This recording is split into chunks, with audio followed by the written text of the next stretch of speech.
ये देश है, धर्मशाला नहीं। घुसपैठ को लेकर अमित शाह का बड़ा हमला। डिटेक्ट, डिलीट और डिपोर्ट की होगी कार्रवाई। सुरक्षा और संस्कृति पर कोई समझौता नहीं। केंद्रीय गृह मंत्री अमित शाह ने शुक्रवार को घुसपैठ और डेमोग्राफिक बदलाव को लेकर कड़ा रुख अपनाया। उन्होंने कहा कि यह देश के लिए बड़ा खतरा है और भारत कोई धर्मशाला नहीं है। अमित शाह ने कहा कि सरकार ने हाई पावर डेमोग्राफिक मिशन बनाया है जो इलीगल माइग्रेशन, समाज और धर्म पर इसके असर, अनयूजुअल सेटलमेंट पैटर्न्स और बॉर्डर मैनेजमेंट को स्टडी करेगा। उन्होंने कहा कि इस मिशन से कंट्रोवर्सी जरूर उठ सकती है, लेकिन अगर देश और कल्चर को बचाने और विवाद से बचने में चॉइस करनी पड़े तो भाजपा हमेशा देश को चुनेगी। आगे सुनिए क्या कहा गृह मंत्री अमित शाह ने। भारत एकमात्र देश ऐसा है, बहुत कम देशों में से सबसे बड़ा देश हमारा एकमात्र ऐसा है।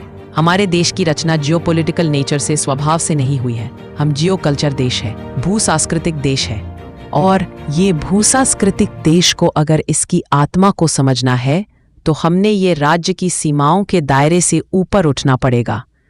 इनको शरण क्यों दी, उनको शरण क्यों दी?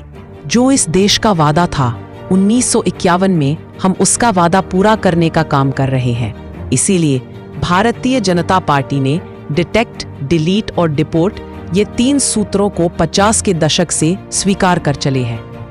घुसपैठियों को हम डिटेक्ट भी करेंगे।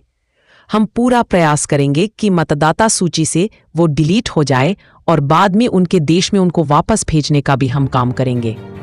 किसी को संशय रखने की जरूरत, और मैं मानता हूं देश की जनता ने 3D के मुद्दे पर भारतीय जनता पार्टी का समर्थन करना चाहिए, क्योंकि ये 3D देश की आत्मा को बचाने के लिए है, देश की संस्कृति को बचाने के लिए है, देश के लोकतंत्र को बचाने के लिए।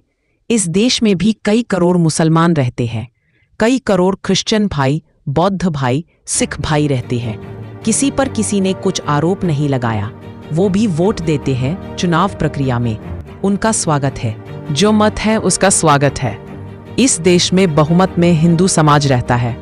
उसने सालों तक हमें सत्ता पर नहीं आने दिया, ठीक है, सत्ता पर से निकाला भी है।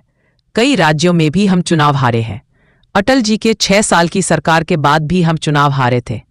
परिणाम जो आए वो आए, परंतु मत देने का अधिकार उसी को होना चाहिए जो इस देश की नागरिक है, इस देश की संस्कृति, इस देश की भाषा और इस देश के लोकतंत्र के साथ जुड़े हुए निष्ठा रखते हैं। मित्रों, और ये मूल दायित्व हमारा है। अवैध प्रवासन मतलब घुसपैठियों की जनसंख्या परिवर्तनों का वैज्ञानिक मूल्यांकन भी वो डेमोग्राफिक मिशन करेगा। धार्मिक और सामाजिक समाज जीवन पर जो असर पड़ रहे हैं इसका भी अभ्यास करेगा। जनसंख्या के बदलाव के संभावित कारणों का भी अभ्यास करेगा। असामान्य वसावट की पैटर्न और दीर्घकालीन प्रभाव जो सोसाइटी पर पड़ रहे हैं इसका भी अभ्यास करेगा।